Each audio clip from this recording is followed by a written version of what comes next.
¿Alguna vez te has imaginado pelear directamente con Dios y salir de esa batalla marcado para siempre?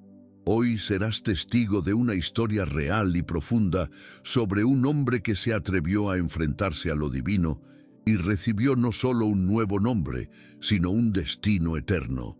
Jacob no era un héroe convencional.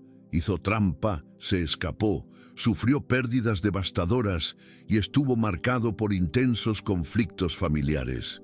Sin embargo, en una noche decisiva, su vida se transformó por completo. Prepárate para sumergirte en un relato histórico intenso, que mostrará cómo Dios elige personas imperfectas para cumplir un plan perfecto. Si aún no te has suscrito, suscríbete ahora. Activa las notificaciones y mira hasta el final, porque la historia que estás a punto de escuchar podría cambiar la forma en que ves tus propias batallas y la gracia divina. En el calor seco de Canaán, en una época en la que las tribus aún vagaban como pastores nómadas y la palabra de un patriarca era ley entre su pueblo, una mujer esperaba en silencio el resultado de su último embarazo. Rebeca, la esposa de Isaac, llevaba en su vientre un embarazo problemático. Había sido estéril durante 20 años y su concepción fue aclamada como un milagro. Pero lo que debía ser motivo de alegría se convirtió en angustia, porque en su interior 2 hijos no nacidos se enfrentaban, como si libraran una batalla invisible. El texto sagrado no registra el nombre de una partera o curandero, solo que Rebeca, inquieta, buscó al Señor, y la respuesta llegó en forma de profecía. 2 naciones hay en tu vientre, el mayor servirá al menor. Cuando llegó el día del parto, la tienda de Isaac se llenó de sonidos de instrucciones apresuradas y respiraciones pesadas. El primero que salió fue un muchacho robusto, cubierto de pelo rojo, y le pusieron por nombre Esaú. Pero justo detrás de él, con la mano sujetando el talón de su hermano, llegó el segundo. Pequeño, de mirada intensa y silenciosa, como si ya llevara dentro el peso de un destino curvo. Su nombre era Jacob, un nombre que significaba el que agarra el talón, pero que con el paso de los años adquiriría connotaciones más densas: usurpador, engañador. A partir de ese momento se hizo evidente el contraste entre ambos hermanos. Esaú crecería como cazador, libre e impulsivo. Jacob, por su parte, prefería las tiendas, atento, observador y siempre cerca de su madre. A medida que los años pasaban sobre la tienda de Isaac, el comportamiento de los 2 hijos llegó a ser un claro reflejo de sus naturalezas. Esaú, lleno de un espíritu impulsivo, dominaba los campos con sus habilidades de caza y su fuerza física. Su olor era el de la maleza, el de la tierra húmeda y el de la sangre recién derramada. Era un hombre que vivía el presente, confiando en sus instintos. Jacob, por el contrario, creció siendo meticuloso. Observaba el mundo que le rodeaba con ojos cautelosos, midiendo sus palabras y sus pasos. Dominó los pequeños gestos de la vida cotidiana, el manejo del rebaño, la elección del momento oportuno para hablar, el arte de preparar la comida, y cultivó una estrecha relación con Rebeca, que veía en él no solo a su hijo menor, sino la materialización de la profecía. Los sirvientes de la casa notaron el sutil favoritismo. Isaac se inclinó hacia Esaú, quien le trajo presas y orgullo masculino, mientras que Rebeca invirtió en Jacob, enseñándole a esperar y observar. Fue un día cualquiera, bajo un cielo sin nubes y con el aroma de las ollas hirviendo dentro de la tienda, que se produjo el primer gran punto de ruptura entre los hermanos. Esaú regresó del campo exhausto, con los músculos palpitando y el hambre pulsando en su estómago como un dolor agudo. En ese momento de debilidad encontró a Jacob cocinando un guiso de lentejas. La escena habría pasado desapercibida de no ser por la propuesta que le siguió. Esaú, abrumado por el cansancio y sin medir las consecuencias, pidió un plato de la comida roja. Jacob, sin cambiar el tono, exigió a cambio la primogenitura. No hubo gritos ni largas negociaciones, solo un juramento irreflexivo. Esaú vendió lo sagrado, la bendición que definía el destino de un linaje, por una satisfacción fugaz, y Jacob aceptó, con la frialdad de quien conoce el peso de lo que acababa de lograr. Ese día, entre un plato de lentejas y el silencio de los testigos, el orden natural se subvirtió. Pasó el tiempo, pero el pacto silencioso hecho entre los hermanos nunca fue olvidado por Jacob. Llevaba dentro de sí la certeza de que, incluso en las sombras, había adquirido algo eterno, pero para que el derecho de primogenitura llegase a ser realmente un derecho visible, sellado ante los cielos, era necesario recibir la bendición del Padre, el gesto solemne que comunicaba la promesa a Abraham y la herencia de un pueblo. Isaac, ahora anciano y miope, sabía que su hora se acercaba. Sintiendo el peso de los días sobre sus hombros y queriendo bendecir a Esaú antes de su muerte, llamó a su primogénito en secreto. Letush pidió que saliera al campo y trajera algo de caza, prometiéndole bendecirlo después de la comida, como era costumbre entre los patriarcas. Lo que Isaac no sabía es que detrás de los pliegues de la tienda, Rebeca había escuchado cada palabra. Rebeca no lo dudó. La promesa que había recibido en su vientre, que el más joven dominaría al mayor, todavía ardía como brasas en su memoria. Actuó rápidamente, llamó a Jacob y le explicó el plan. En lugar de Esaú, sería él quien se presentaría delante de su padre. Rebeca cuidó cada detalle, el plato preparado con los condimentos que Isaac reconocería, las pieles de cabra en los brazos y el cuello para simular la rusticidad de su hermano, la ropa de cazador que destilaba el olor del campo. Jacob dudó por un momento, temiendo que lo maldecirían si lo descubrían. Pero su madre le aseguró, la responsabilidad recaería sobre ella. El joven siguió entonces las instrucciones al pie de la letra. Entró en la tienda de su padre, haciéndose pasar por Esaú. Isaac, confundido, cuestionó la velocidad con la que se había preparado el juego. Tocó los brazos de su hijo y su voz le pareció extraña, pero se rindió al tacto y al olfato. Y allí, en el silencio roto por las palabras sagradas, se pronunció la bendición. Sé señor de tus hermanos, y que los hijos de tu madre se inclinen ante ti. Lo que había comenzado con un plato de lentejas, ahora estaba sellado con palabras eternas. Jacob salió de la tienda llevando no solo una bendición, sino el peso de un destino irrevocable.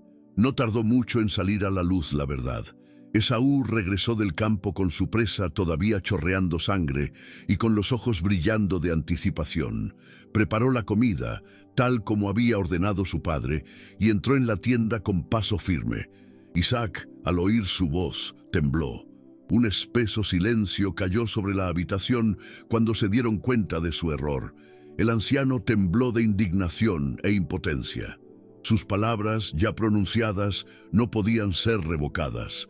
Esaú emitió un grito agudo, casi animal, un lamento que resonó por todo el campamento. Pidió otra bendición por cualquier palabra que quedara. Pero Isaac, consternado, respondió que Jacob ya lo había tomado todo. Fue en ese momento cuando el odio entró en el corazón de Esaú como una espada. Juró que después de la muerte de su padre mataría a su hermano. No fue una amenaza vacía, fue una resolución fría, madurada por el orgullo herido y una pérdida irreparable. Y fue esta amenaza la que selló el siguiente destino de Jacob, el exilio. Rebeca, al darse cuenta de la gravedad de la situación, aconsejó a Jacob que huyera. Él le dijo que fuera a ver a su tío Labán, su hermano, en Padán Aram. Isaac, consciente ahora de lo ocurrido, no revocó la bendición, sino que preparó una nueva despedida. Le ordenó a su hijo no casarse con mujeres de Canaán y lo envió con instrucciones a buscar una esposa entre el pueblo de su madre. Entonces, Jacob se puso en camino, no como un héroe, sino como un hombre que huye, que lleva una bendición comprada y un destino incierto. En aquel viaje solitario, con piedras como almohadas y el suelo como cama, Jacob tuvo su primera revelación. Una noche silenciosa, se quedó dormido y soñó con una escalera que conectaba la tierra con el cielo. Los ángeles subían y descendían sobre ella, y el Señor hablaba desde lo alto, reafirmando las promesas hechas a Abraham e Isaac, que la tierra sería suya, su descendencia se multiplicaría y él estaría con él donde quiera que fuese. Y despertó Jacob, y tomó la piedra en que había dormido, y la alzó por señal, y la ungió con aceite. Llamó a aquel lugar Betel, casa de Dios, y continuó su camino con el alma marcada por un presentimiento. Ya no era un simple fugitivo. La travesía a Padán Aram no fue registrada en detalle, pero se sabe que el viaje fue largo y árido. Jacob cruzó llanuras abrasadas por el sol, durmió bajo cielo sin refugio y se fue sin guardaespaldas, oro ni ofrendas. Solo lo acompañaba un bastón y las promesas que había escuchado en su sueño. Cuando por fin divisó los campos orientales, su llegada coincidió con un momento decisivo. Junto a un pozo, rodeado de pastores y rebaños, vio a una joven que se acercaba con paso firme. Era Raquel, hija de Labán. La escena, aunque sencilla, tenía el peso de un punto de inflexión histórico. Jacob, abrumado por una emoción incontrolable, se acercó, hizo rodar la piedra de la boca del pozo, un gesto inusual para un extraño, y abrevó allí al rebaño. Luego reveló su identidad y lloró. No hay registro de palabras heroicas ni seductoras, solo un grito que revelaba cansancio, alivio y el impacto de un encuentro que cambiaría su destino. Labán lo recibió hospitalariamente, pero su hospitalidad escondía intenciones astutas. Después de un mes, el tío le propuso a Jacob definir un salario. Jacob, sin dudarlo, ofreció 7 años de trabajo a cambio de la mano de Raquel. Fue una propuesta inusual, pero Rachel era más que hermosa. Se había convertido en el centro de su esperanza. Los 7 años pasaron como días a los ojos de Jacob, tal era su cariño por ella. Pero en la noche de bodas, Labán, actuando con engaño, reemplazó a la novia. Bajo velos y sombras, entregó a Lía, su hija mayor. Cuando salió el sol y Jacob vio que había sido engañado, su ira fue contenida por una amarga ironía. Él, el engañador, ahora había sido engañado. Labán justificó el acto con una costumbre local. El primogénito debía casarse primero y propuso un nuevo acuerdo. Jacob aceptó. Después de completar la semana de bodas con Lea, recibió también a Raquel, comprometiéndose a 7 años más de servicio. Así, el hombre que había huido con una bendición y un bastón, ahora se encontraba casado con 2 hermanas, involucrado en una compleja trama familiar y al servicio de un suegro que conocía bien el juego de la astucia.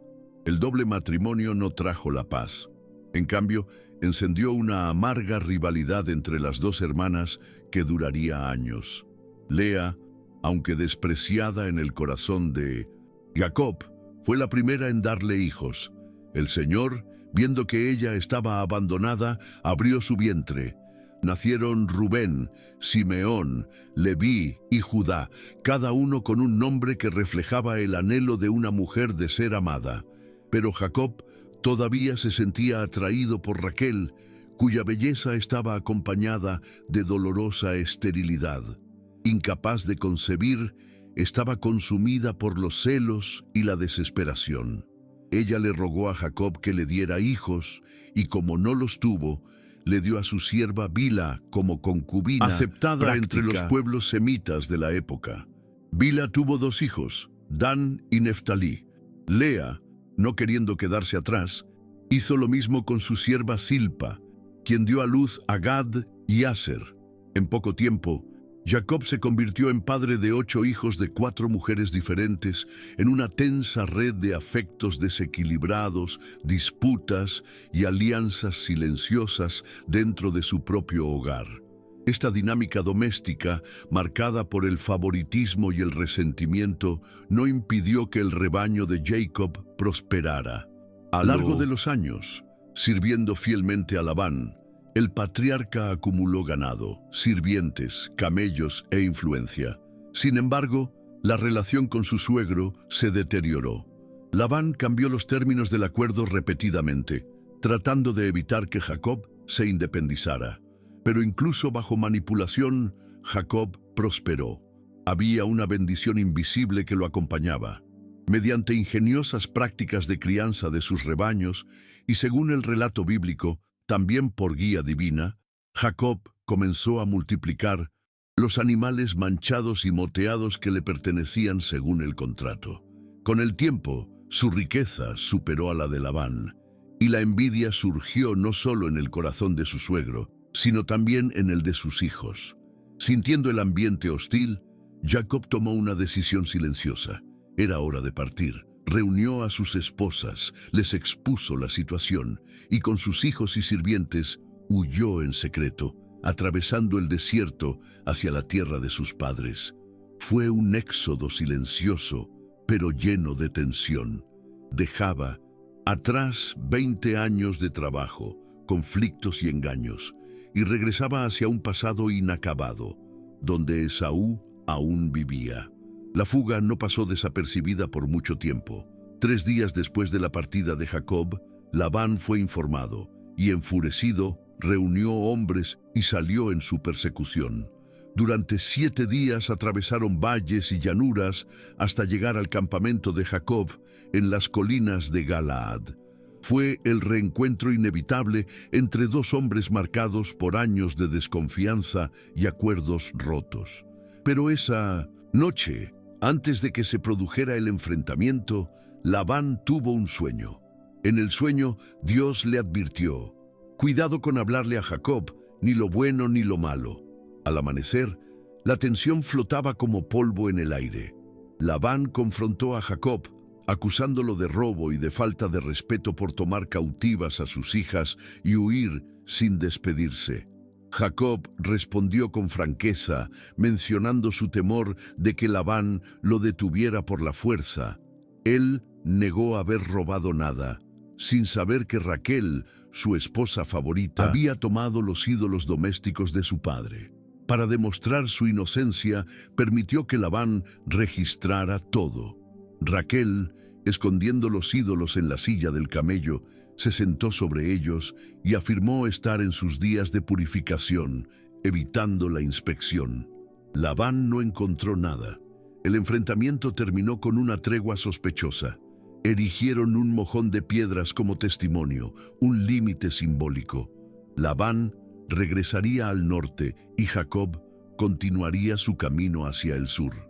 Pero otro miedo, más profundo, se apoderó ahora del corazón del patriarca: Esaú. El último recuerdo de su hermano fue el de un hombre herido jurando venganza. Jacob sabía que no podía evitarlo para siempre. Luego envió mensajeros con regalos y palabras de humildad, con la esperanza de apaciguar su ira. Los sirvientes regresaron con noticias alarmantes. Esaú venía a recibirlos con 400 hombres. El corazón de Jacob se hundió. Dividió a su pueblo en 2 grupos, para que si uno era atacado, el otro pudiera escapar.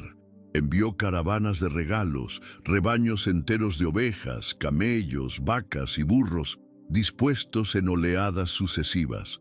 Cada siervo debía decir: «Este es un regalo de tu siervo Jacob para mi señor Esaú». Fue una estrategia de honor y miedo.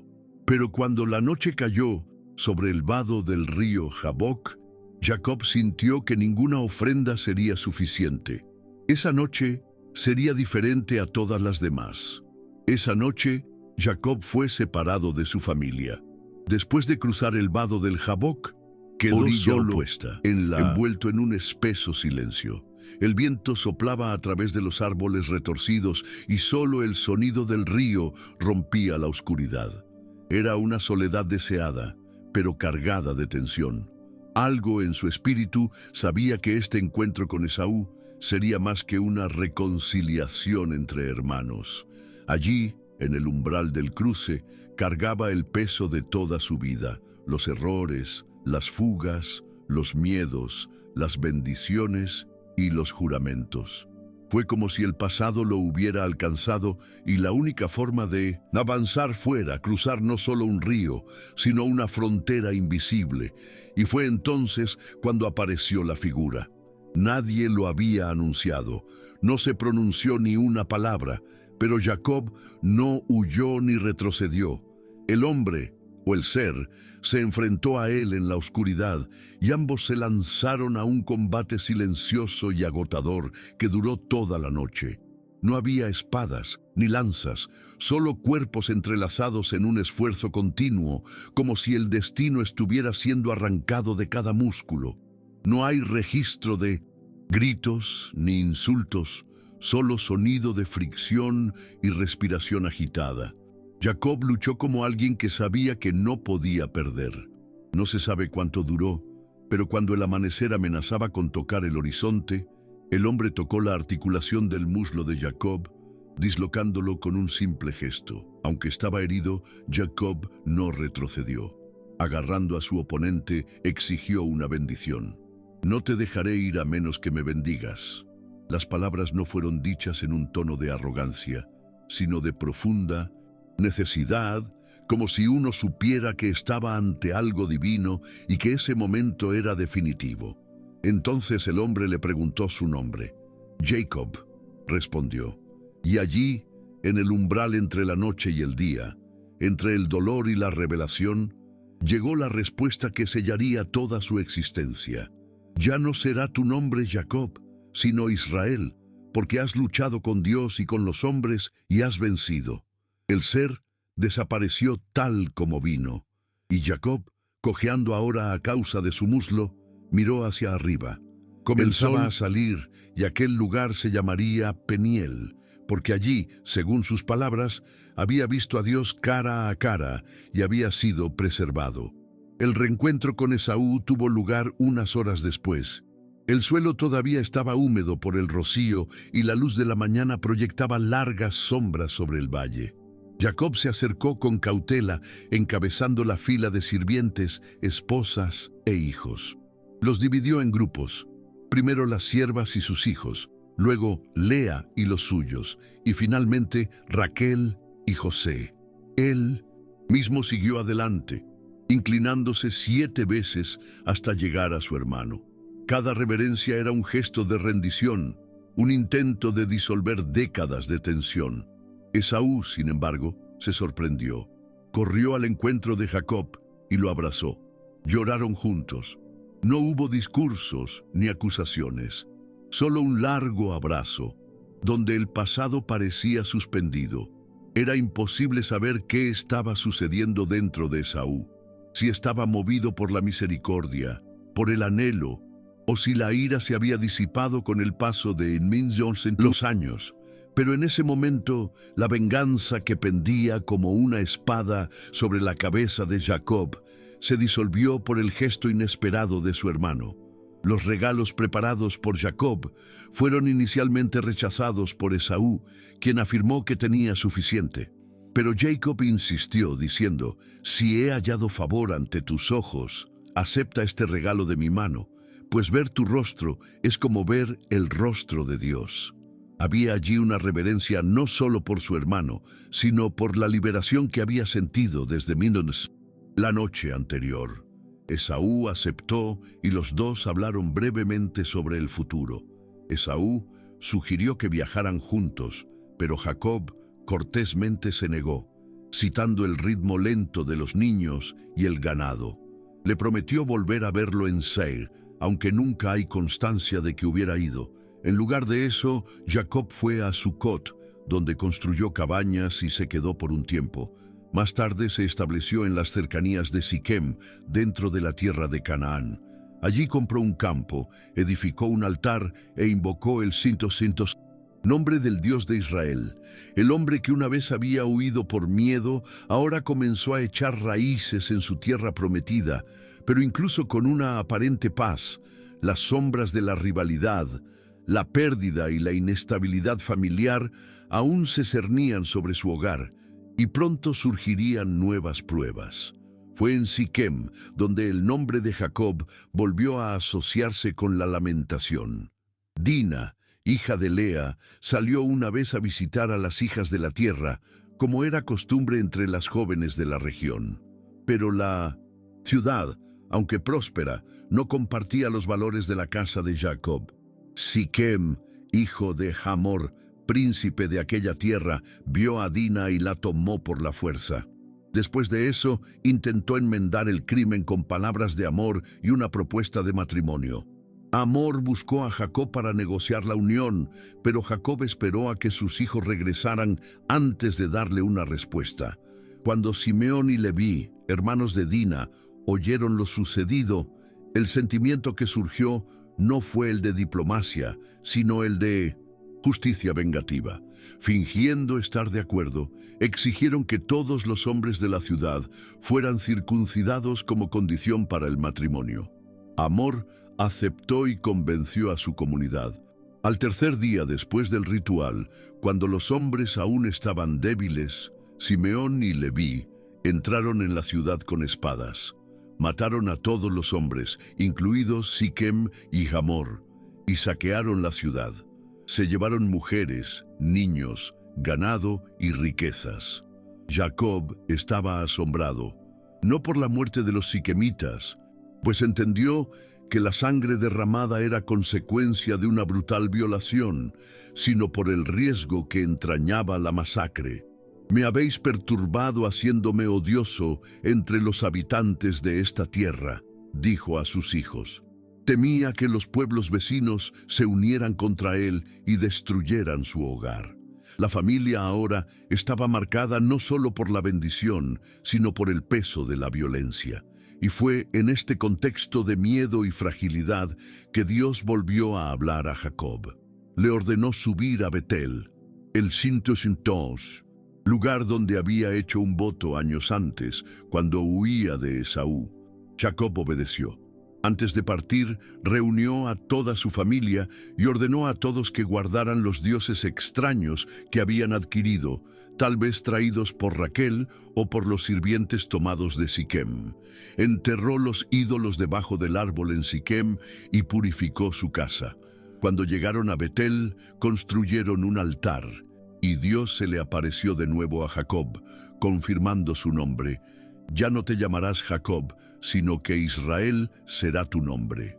Era la segunda vez que esto ocurría, como un sello divino, reafirmando su identidad y su destino. La salida de Betel trajo nuevos vientos, pero también un profundo dolor.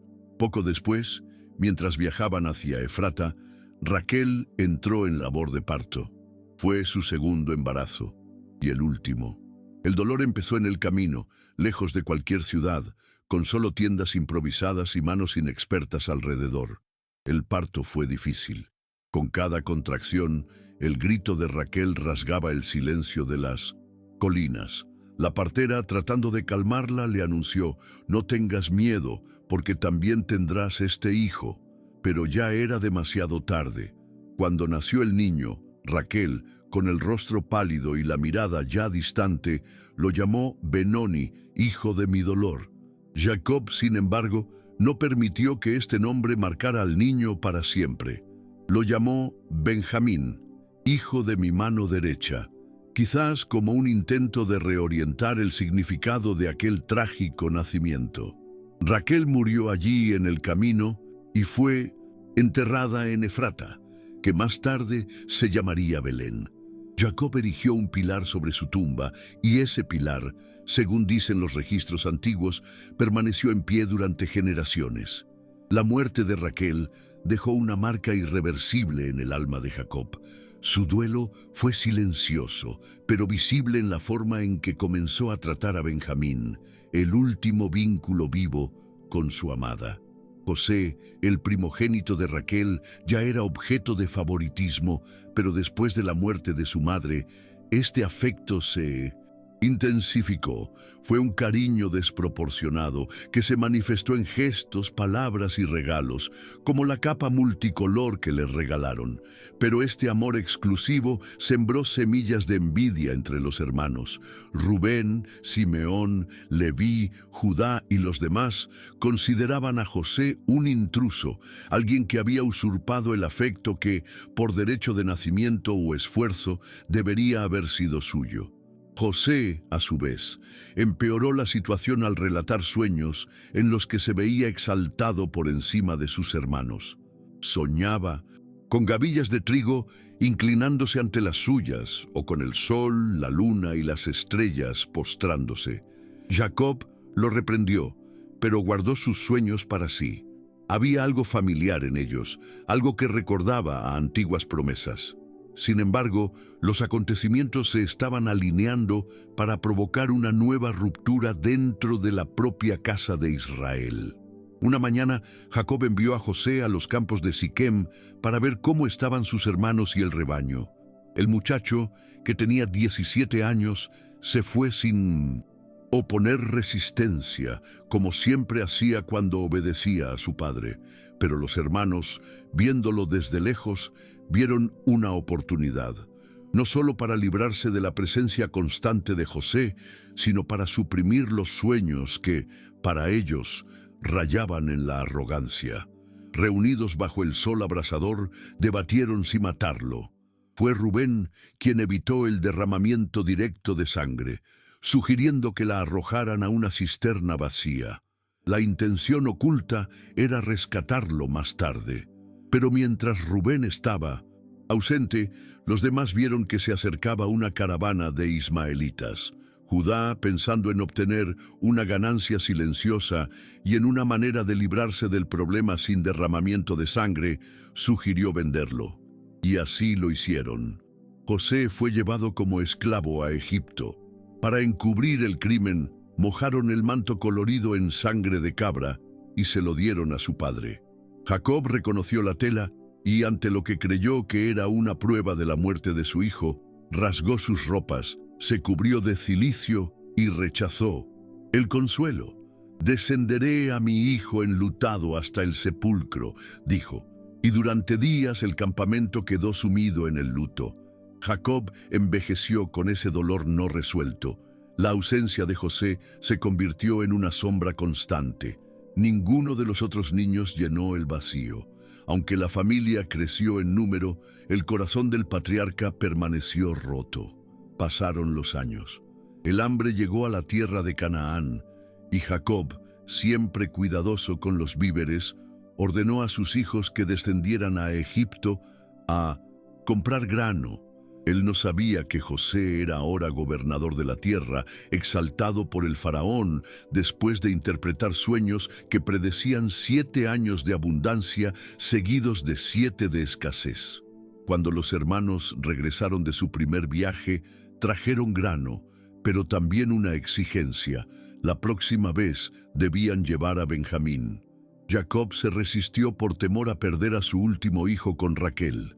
Pero el hambre prevaleció y la necesidad triunfó. Envió a Benjamín con renuencia y oraciones contenidas. Cuando los hijos regresaron, fue Judá quien habló con una madurez que su padre nunca había escuchado. No solo trajeron comida, sino una noticia increíble. José estaba vivo. Él era el señor de Egipto y quería ver a su padre. El corazón de Jacob vaciló.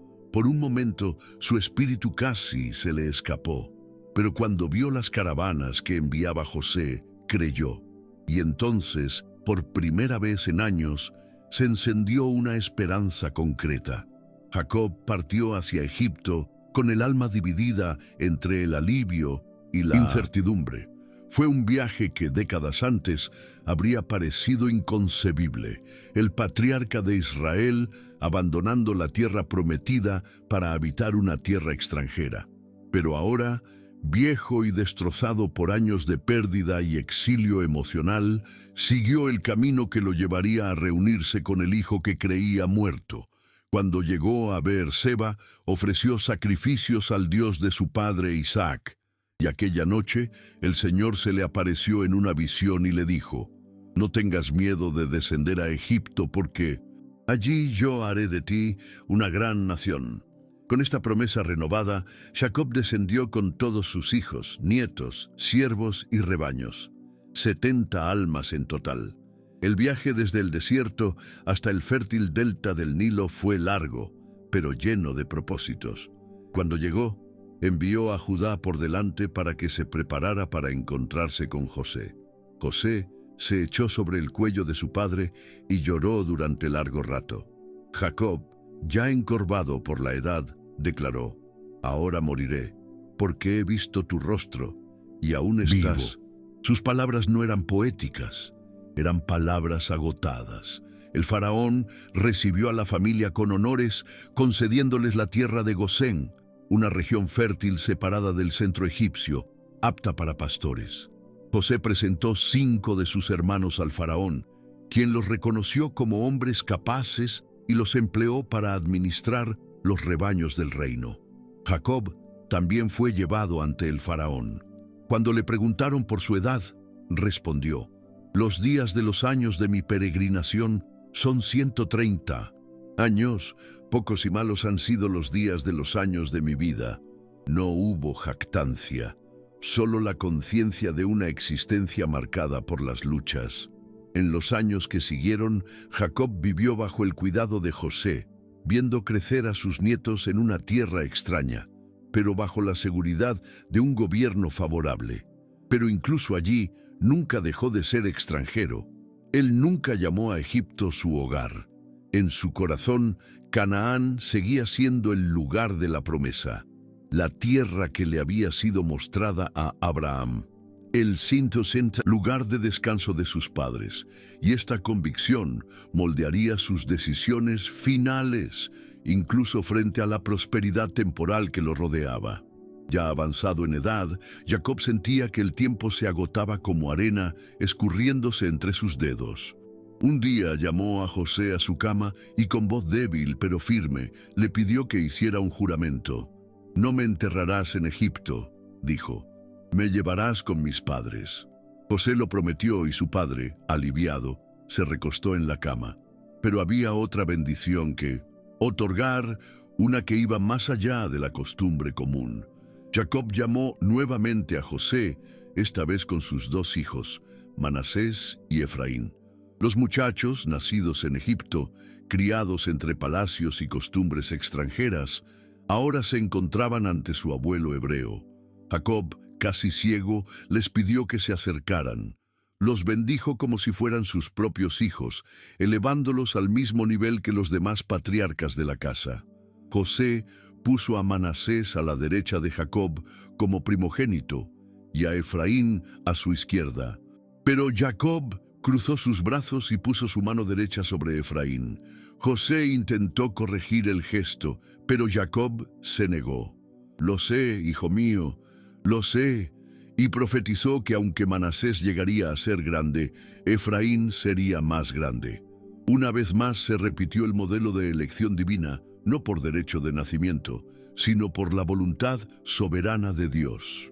Después de esto, Jacob reunió a todos sus hijos. Uno por uno los llamó por su nombre y pronunció palabras sobre cada uno: bendiciones, advertencias, profecías. No fue solo una despedida, sino un reparto espiritual de destinos. Rubén, por su impulsividad, perdería su primacía. Simeón y Leví, por su violencia en Siquem, serían dispersados. Judá, por el contrario, recibiría palabras de exaltación. «El cetro no será quitado de Judá», dijo Jacob, señalando un linaje real que se extendería siglos en el futuro. Cada palabra, cada frase, fue dicha con el peso de alguien que sabía que no hablaba solo por sí mismo, sino como portavoz de algo más grande. Cuando terminó, volvió a poner los pies sobre la cama y expiró. Ningún ruido acompañó su partida, Solo el silencio respetuoso de 12 niños ante un patriarca que había vivido entre fugas y promesas, entre luchas y redenciones. Y así Jacob, ahora Israel, se durmió, rodeado de un linaje que llevaría su nombre por generaciones. La muerte de Jacob movilizó a Egipto de una manera inusual para un extranjero. Cuando José anunció su muerte al faraón, recibió permiso inmediato para llevar a cabo el deseo de su padre. Ordenó a los médicos que embalsamara el cuerpo de Jacob, según la costumbre egipcia. El proceso duró 40 días, seguidos de 70 días de luto oficial, un gesto reservado solo para figuras de gran importancia. Después de esto, José organizó un gran séquito.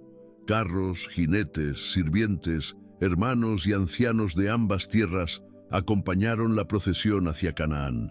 La procesión cruzó el desierto en silencio, llevando no solo un cuerpo, sino el peso simbólico de la promesa de Dios a Abraham, Isaac y Jacob. Llegaron a la cueva de Macpela, el mismo lugar donde fueron enterrados Abraham y Sara, Isaac y Rebeca y Lea. Allí, con rituales sobrios y gestos antiguos, José enterró a su padre, como había prometido. La presencia de los egipcios, con sus lamentaciones ceremoniales, causó asombro entre los cananeos, y llamaron a aquel lugar Abel Misraim, el llanto de los egipcios, testimonio de que el patriarca Israel había sido reconocido más allá de su linaje. Después de la comitiva regresó a Egipto, pero un nuevo temor se instaló en los corazones de los hermanos de José. Ahora que su padre había muerto, temían que José buscara venganza por el crimen cometido décadas antes. Se reunieron y enviaron mensajeros a José con palabras de reconciliación, afirmando que antes de morir, Jacob había pedido perdón. José lloró cuando oyó esto. Reunió a sus hermanos y les dijo: «Ustedes pensaron hacerme mal, pero Dios lo transformó en bien. Él no buscaba venganza. La vieja herida había sido curada por algo más grande que el tiempo, por la providencia divina que había transformado el sufrimiento en salvación para muchos». Y con esa respuesta, la familia finalmente encontró estabilidad. José cuidó de todos ellos, les dio sustento y honor, y los hijos de Israel se multiplicaron en Egipto, como el grano sembrado en tierra fértil. Pero aunque Jacob ya estaba enterrado, su historia no terminó. Su nombre se había convertido en una identidad nacional.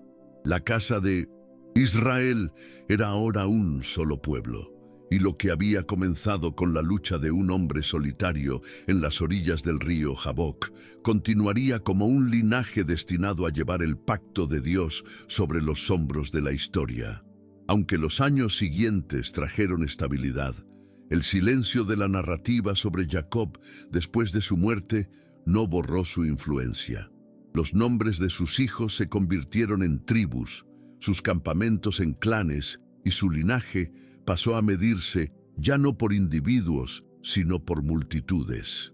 En cada generación, el nombre Israel se pronunciaba no solo como el recuerdo de un hombre, sino como la identidad de un pueblo. La historia de Jacob está arraigada en tradiciones, canciones y juicios.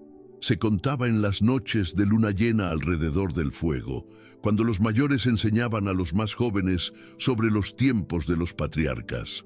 Pero a medida que su línea de descendencia se expandía, hubo un reconocimiento silencioso de que el viaje de Jacob era único. No solo había escuchado en promesas, había luchado por ellas. Literalmente, sus huesos habían sentido el toque divino. Su carne llevaba la señal de un encuentro que ningún hombre podía comprender plenamente, y su historia continuó contándose no solo por sus hechos, sino por su transformación. No era solo el hecho de que era padre de 12 hijos. Otros hombres habían engendrado muchos hijos. Lo que marcó a Jacob fue la transición irreversible entre el hombre natural y el hombre espiritual. Comenzó como un manipulador de situaciones, alguien que negociaba bendiciones y controlaba las circunstancias. pero terminó siendo alguien que confiaba en Dios, incluso sin entender los caminos. Con cada pérdida, con cada conflicto, él se iba rompiendo. Y el punto de inflexión no fue su ascensión, sino su rendición. La noche en que luchó con Dios y salió cojeando, sí, pero bendecido. Israel nació allí, no en el poder, sino en la debilidad, no en triunfo, sino en dependencia. Por eso, a lo largo de los siglos, el pueblo llevó este nombre con temor y reverencia, no porque representara una gloria inquebrantable, sino porque nos recordaba que la verdadera bendición viene de la entrega, y que Dios, en su soberanía, elige caminar con aquellos que saben que no son dignos, y aún así perseveran. Durante los siglos siguientes, mientras el pueblo de Israel cruzaba el desierto, se enfrentaba a guerras, jueces y reyes, el nombre de Jacob siguió siendo un punto de referencia ineludible. Cada vez que Dios hablaba a los profetas, se presentaba como el Dios de Abraham, Isaac y Jacob, y no por accidente.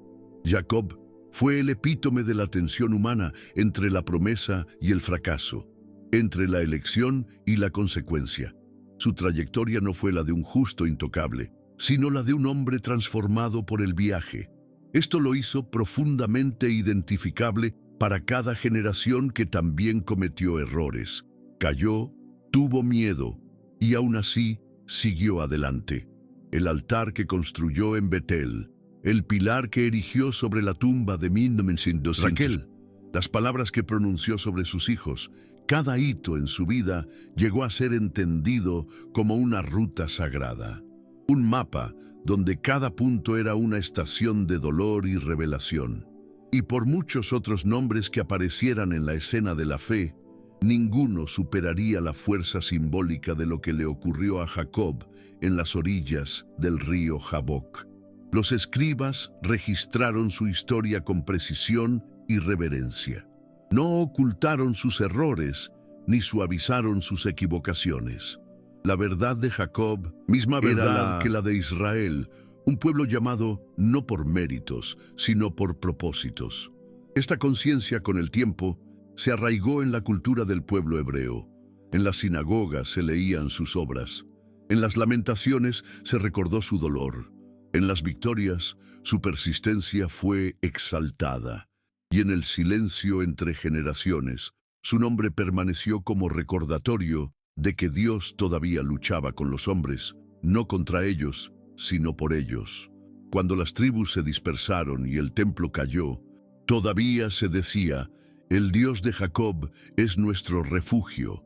E incluso entre los pueblos extranjeros, entre aquellos que querían borrar la identidad del pueblo, el nombre de Jacob se mencionaba con temor, porque sabían que la bendición sobre él no era de naturaleza terrenal, era irrevocable, invisible, transmitida como un fuego que arde sin consumir y duraría a través de los siglos hasta cumplir todo el propósito de Dios en la tierra.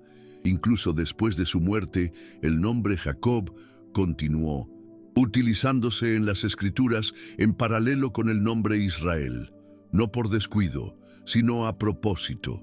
Era como si los textos sagrados reconocieran que los dos nombres no se anulaban entre sí, sino que coexistían. Cuando el pueblo actuó rebeldemente, los profetas lo llamaron Jacob, recordando el pasado de inestabilidad y engaño. Cuando actuaron con fe y pacto, fueron llamados Israel, evocando al hombre que luchó con Dios y salió marcado.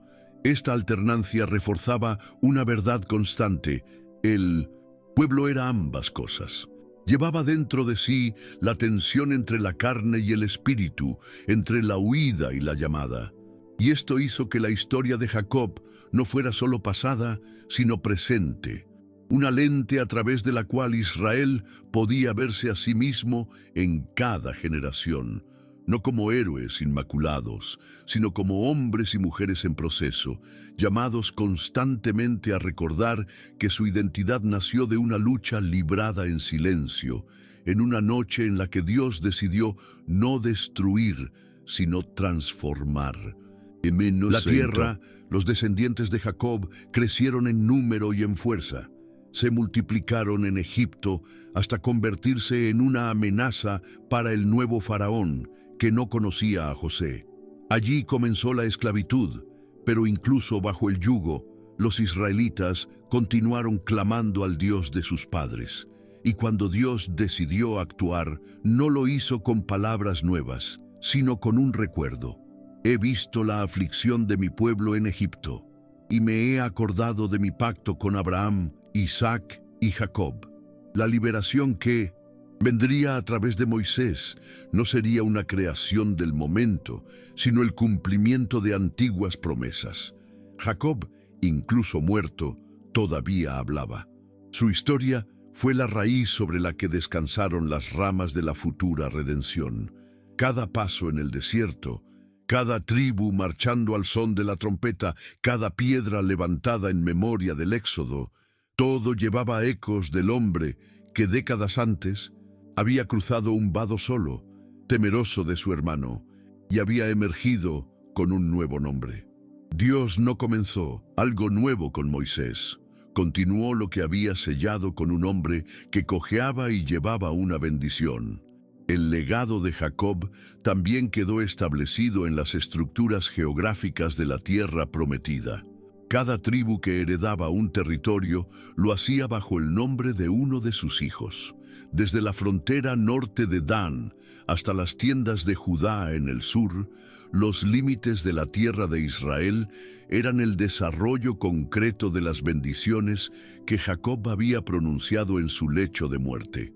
Aquella voz, antigua, ya agrietada por el tiempo, se había convertido en un mapa.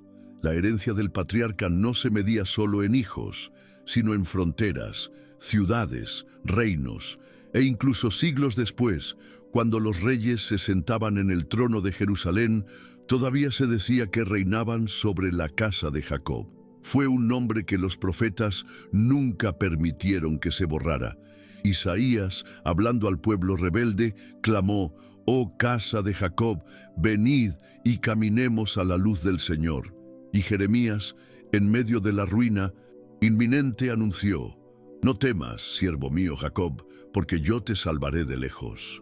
Jacob era, pues, más que un recuerdo.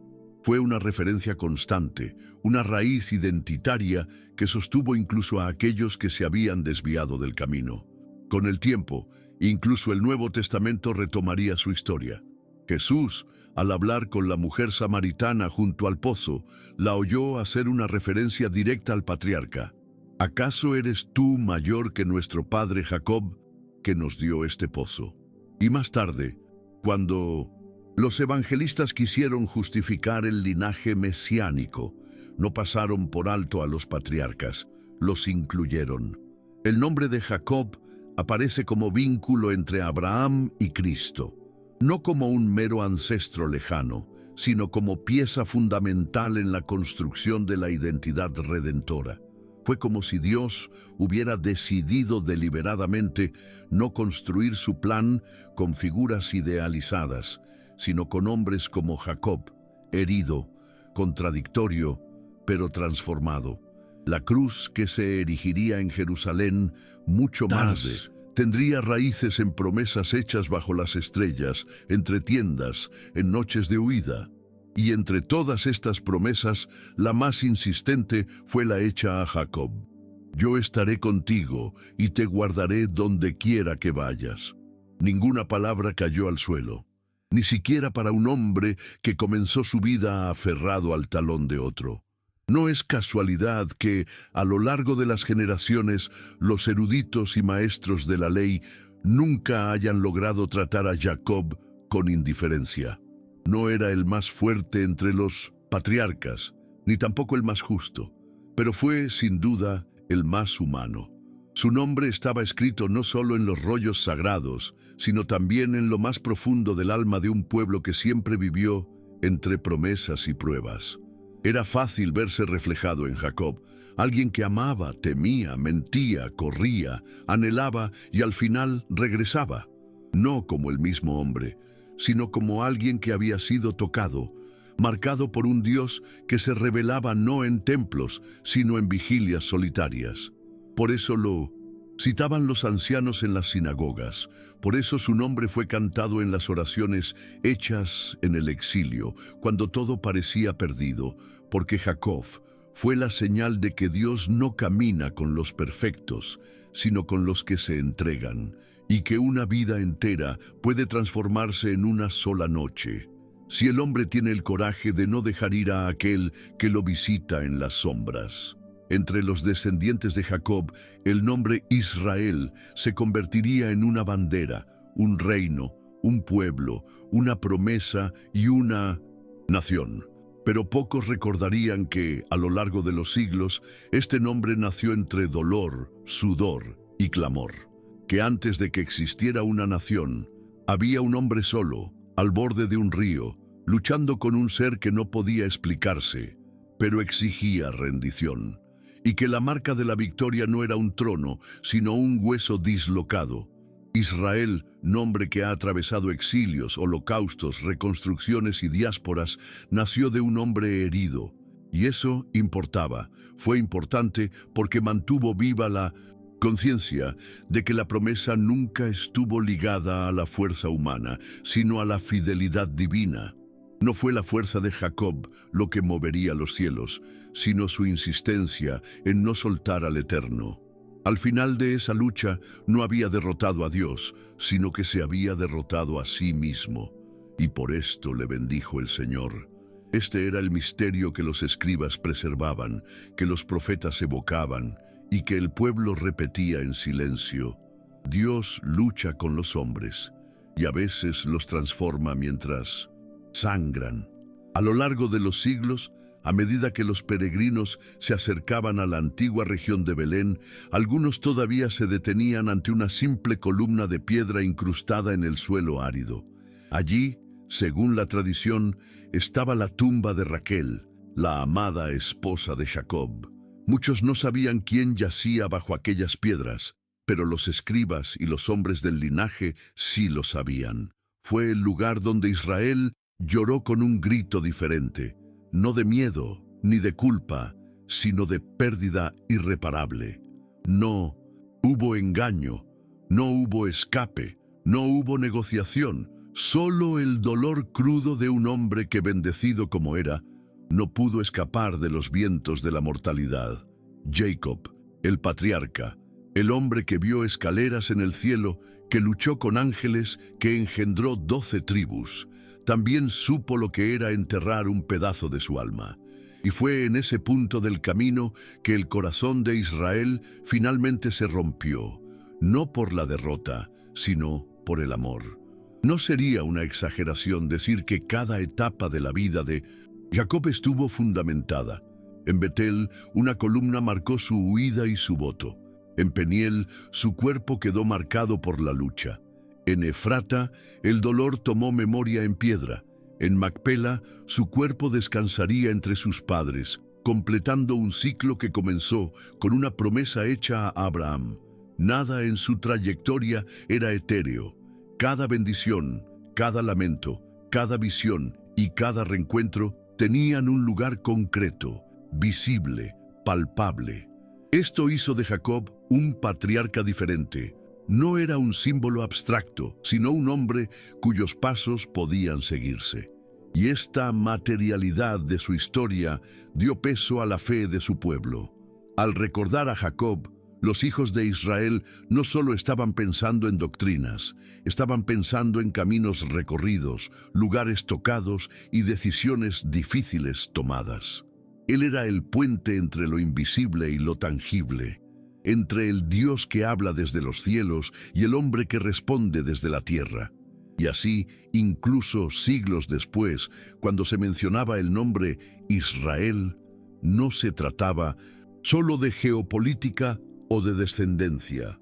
Se trataba de una historia que comenzaba con un hombre aferrado a un talón y terminaba con ese mismo hombre aferrándose a Dios. Incluso entre los extranjeros, había algo intrigante en el nombre de Jacob. Los historiadores de las naciones vecinas escucharon historias del hombre que había recibido una bendición celestial después de luchar con un ser desconocido. En Egipto, los escribas registraron la llegada de su familia con honores inusuales para los pastores. En Mesopotamia, donde se conocía el nombre de Labán, se contaba la historia de un hombre que prosperó a pesar de ser explotado. El nombre Jacob cruzó fronteras porque llevaba en sí un rasgo poco común, la marca de la providencia. Incluso aquellos que no creían en el Dios de Israel se dieron cuenta de que la vida de aquel hombre no había sido una casualidad. Su exilio, sus alianzas, sus pérdidas e incluso su regreso, todo parecía calculado por una fuerza que actuaba más allá del alcance humano. Y esta impresión, aunque vaga, ayudó a consolidar un aura de respeto en torno a su legado. Jacob fue recordado como aquel con quien Dios habló, no en altares ruidosos, sino en el silencio de la noche. Y este tipo de comunicación perturbó a reyes, sacerdotes y sabios, porque revelaba que el Dios de Israel no estaba contenido en templos o imágenes. Dentro del propio pueblo, los descendientes de Jacob no lo santificaron como un ídolo inalcanzable. En cambio, preservaron su humanidad en los registros. Lo mostraron como un hombre que lloró, que tuvo miedo, que se equivocó y por eso mismo se transformó. Esto hizo que su historia fuera accesible. No era el más valiente como David, ni el más sabio como Salomón, ni el más obediente como Moisés, pero fue el más marcado. Y esto habló profundamente a los corazones de aquellos que también fueron marcados por decisiones difíciles. En tiempos del exilio, cuando el templo fue destruido y los salmos se convirtieron en lamento, muchos judíos recordaron a Jacob. Todavía hay esperanza, dijeron. Si Dios no abandonó a Jacob, no nos abandonará a nosotros, porque fue elegido cuando aún era imperfecto. Y si Dios fue capaz de transformar a un hombre tan conflictivo en patriarca de una nación, entonces había redención posible para todos. Por eso su nombre no desapareció, ni siquiera ante la violencia de los imperios, la deportación a Babilonia o las dispersiones posteriores. Dondequiera que hubiera un descendiente de Israel, habría alguien que llevara dentro de sí un pedazo de la historia de Jacob. En los días en que Jerusalén aún estaba en pie, los levitas enseñaban a los jóvenes los nombres de los patriarcas como si fueran peldaños de una escalera espiritual. Abraham era la fe que inicia, Isaac el sacrificio que consagra y Jacob la lucha que transforma. Ninguno de los tres era perfecto, pero Jacob fue el que más fielmente reflejó la vida común de los hijos de Israel.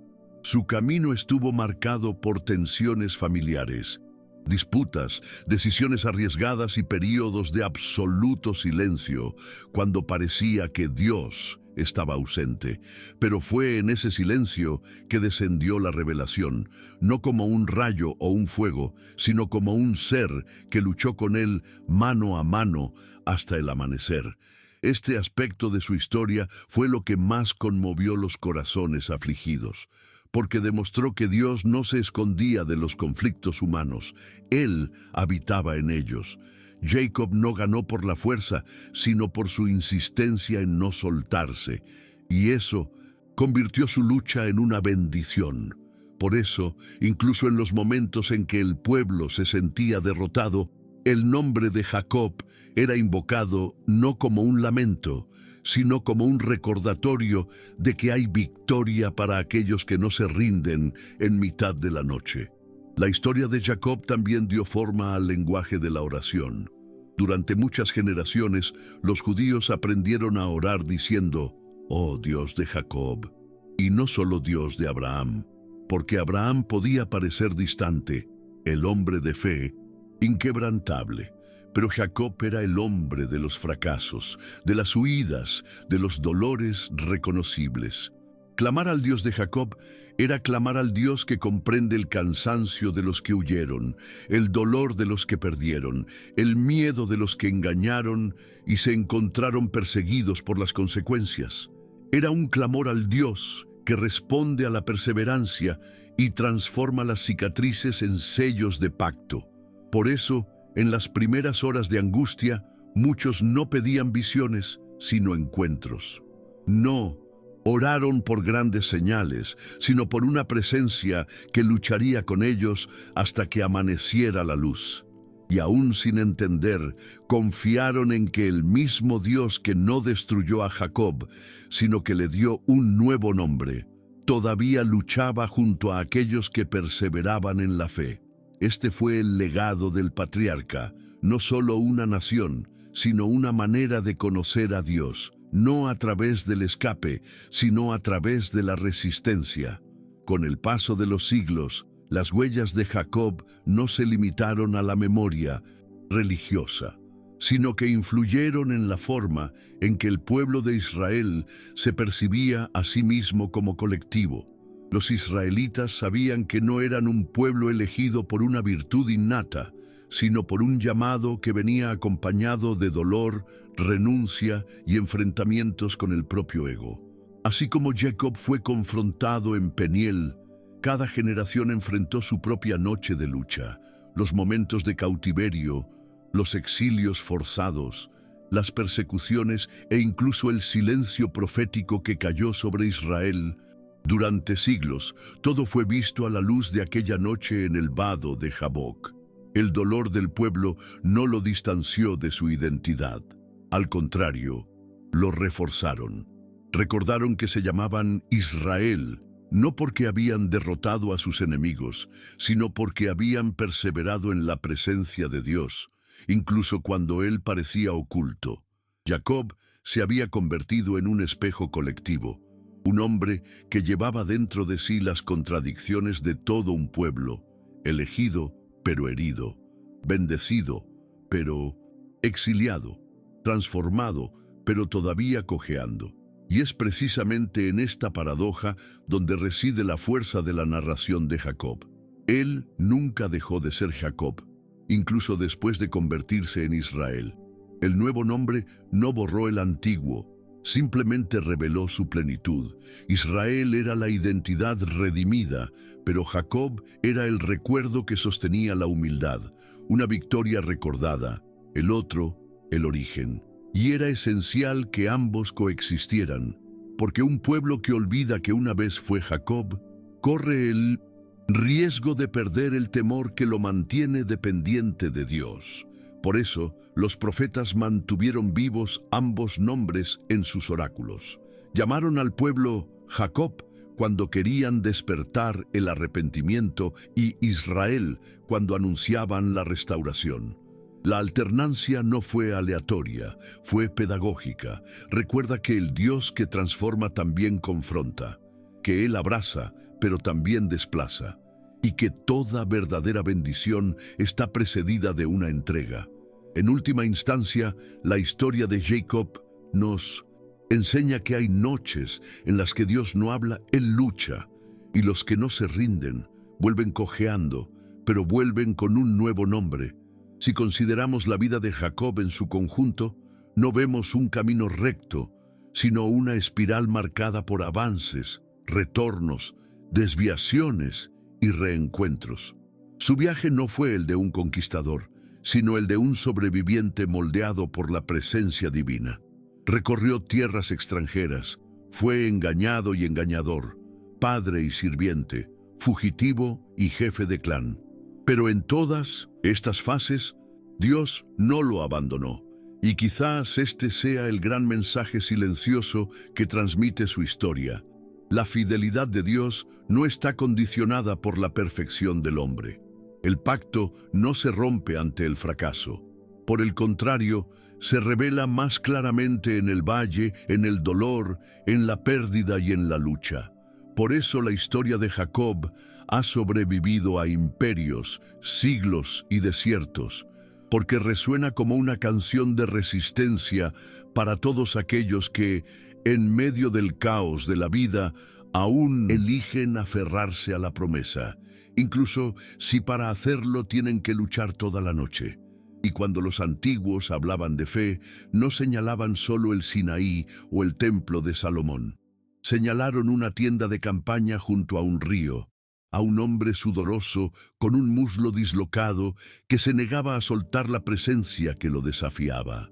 Porque allí estaba el retrato más crudo de la espiritualidad hebrea. No un éxtasis inalcanzable, sino una sucia lucha cuerpo a cuerpo entre lo humano y lo divino. Y fue en esa que nació el nombre que aún identifica a una nación. Israel no es solo un pueblo, es un recuerdo vivo de aquel amanecer. Es el testimonio de que Dios se deja tocar, pero exige entrega. Y aquellos que perseveran, que no se dan por vencidos, que se mantienen firmes con fe, incluso cuando todo está oscuro, no salen ilesos, pero salen transformados. Jacob no era solo un hombre, fue el punto de encuentro entre la fragilidad humana y la fidelidad eterna. Y por eso, hasta el fin de los tiempos, mientras haya alguien luchando con Dios en la soledad de su alma, la historia de Jacob seguirá viva. En los tiempos finales, cuando el pueblo disperso recuerde sus orígenes, mirará a Jacob. No como un ideal inalcanzable, sino como un recordatorio de que el encuentro con Dios nunca es simple, nunca es fácil, siempre es transformador. Será recordado como el hombre que caminó por la vida soportando las consecuencias de sus decisiones y aún así fue elegido, como el que engañó, pero también fue tocado, quien huyó, pero también regresó, quien perdió, pero también encontró. Jacob es el nombre que Dios no ha borrado, es el nombre que Él ha redimido, porque en cada etapa del viaje humano habrá un momento de lucha, un vado oscuro, un silencio al amanecer, y cuando ese tiempo llegue, la historia de Jacob no solo será recordada, será vivida nuevamente en los huesos y en las oraciones de cada Israel que se forme. Así termina el viaje de un hombre que nació agarrado al talón de su hermano y murió sosteniendo promesas, cruzó desiertos, acampó bajo cielos extranjeros, amó, perdió, engañó, lloró y, sobre todo, fue moldeado. Su nombre no desapareció con el tiempo, se multiplicó. Está en la tierra, en la gente, en las escrituras y en la memoria de cada generación que todavía se atreve a creer que Dios camina con hombres imperfectos. Y cuando el último escriba cierre el último rollo y la última voz pronuncie una bendición sobre la última tribu, todavía se oirá, como un eco en el tiempo, el recuerdo de aquel que luchó con Dios y prevaleció. La historia de Jacob no es solo un cuento antiguo, es un espejo de nuestras propias vidas, con sus errores, dolor, pérdidas y encuentros divinos inesperados. Ahora yo te pregunto, ¿cuál es la batalla que necesitas enfrentar a solas con Dios? ¿Qué parte de tu vida necesita ser transformada en un nuevo comienzo?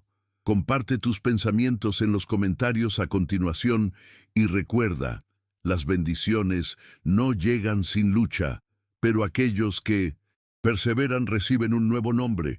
Si te conmovió esta historia, no olvides suscribirte y activar las notificaciones para continuar este camino de fe con nosotros.